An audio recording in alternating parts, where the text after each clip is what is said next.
history of English in 10 minutes. Chapter 1. Anglo-Saxon, or whatever happened to the Jutes. The English language begins with the phrase, "Up yours, Caesar," as the Romans leave Britain, and a lot of Germanic tribes start flooding in. Tribes such as the Angles and the Saxons, who together gave us the term Anglo-Saxon, and the Jutes, who didn't. The Romans left some very straight roads behind, but not much of their Latin language. The Anglo-Saxon vocab was much more useful, as it was mainly words for simple, everyday things like house, woman, loaf, and werewolf. 4 of our days of the week were named in honour of Anglo-Saxon gods. They didn't bother with Saturday, Sunday and Monday, as they'd all gone off for a long weekend. While they were away, Christian missionaries stole in, bringing with them leaflets about jumble sales and more Latin. Christianity was a hit with the locals and made them much happy to take on funky new words from Latin like martyr, bishop and font. Along came the Vikings, with their action man words like drag, ransack, thrust and die. They may have raped and pillaged, but they were also into give and take, 2 of around 2,000 words they gave English, as well as the phrase, "Watch out for that man with the enormous axe." Chapter 2. The Norman Conquest, or Excuse My English. 1066. True to his name, William the Conqueror invades England, bringing new concepts from across the Channel like the French language, the Doomsday Book, and the duty-free Gaulois multipack.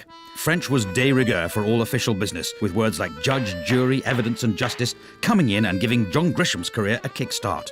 Latin was still used ad nauseam in church, but the common man spoke English, able to communicate only by speaking more slowly and loudly until the others understood him. Words like cow, sheep and swine come from the English-speaking farmers, while the à la carte versions, beef, mutton and pork, come from the French-speaking toffs, beginning a long-running trend for restaurants having completely indecipherable menus. All in all, the English absorbed about 10,000 new words from the Normans, though they still couldn't grasp the rules of cheek-kissing. The bonhomie all ended when the English nation took their new warlike lingo of armies, navies and soldiers and began the 100 Years' War against France. It actually lasted 116 years, but by that point no one could count any higher in French, and English took over as the language of power. Chapter 3. Shakespeare, or a plaque on both his houses. As the dictionary tells us, about 2,000 new words and phrases were invented by William Shakespeare. He gave us handy words like eyeball, puppy dog and anchovy, and more show-offy words like dauntless, besmirch and lackluster. He came up with the word alligator, soon after he ran out of things to rhyme with crocodile. And a nation of tea drinkers finally took him to their hearts when he invented the hobnob. Shakespeare knew the power of catchphrases as well as biscuits.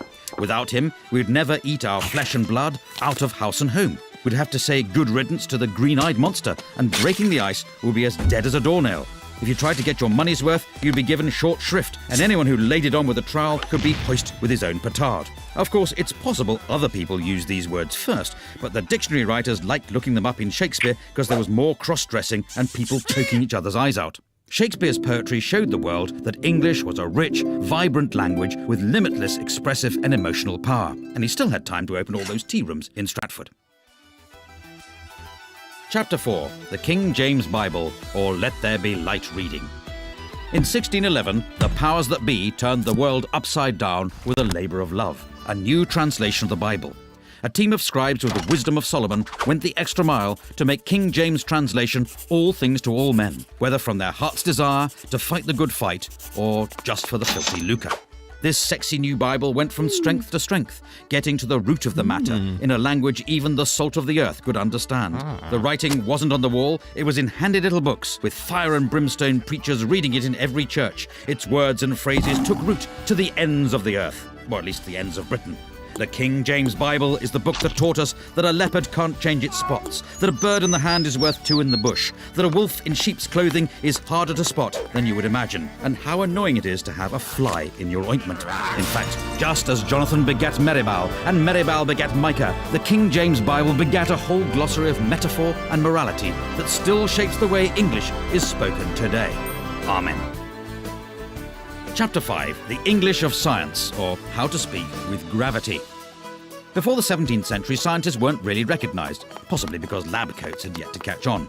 But suddenly Britain was full of physicists. There was Robert Hooke, Robert Boyle, and even some people not called Robert, like Isaac Newton. The Royal Society was formed out of the Invisible College, after they put it down somewhere and couldn't find it again. At first they worked in Latin. After sitting through Newton's story about the pomum falling to the terra from the arbor for the umpteenth time, the bright sparks realised they all spoke English, and they could transform our understanding of the universe much quicker by talking in their own language. But science was discovering things faster than they could name them. Words like acid, gravity, electricity, and pendulum. Chapter 6, English and Empire, or the sun never sets on the English language. With English making its name as the language of science, the Bible and Shakespeare, Britain decided to take it on tour, asking only for land, wealth, natural resources, total obedience to the crown, and a few local words in return. They went to the Caribbean looking for gold and a chance to really unwind, discovering the barbecue, the canoe, and a pretty good recipe for rum punch. They also brought back the word cannibal to make their trip sound more exciting. In India, there was something for everyone. Yoga to help you stay in shape while pretending to be spiritual. If that didn't work, there was the cummerbund to hide the paunch. And if you couldn't even make it up the stairs without turning crimson, they had the bungalow. Meanwhile, in Africa, they picked up words like voodoo and zombie, kicking off the teen horror film. From Australia, English took the words nugget, boomerang, and walkabout, and in fact the whole concept of chain pubs.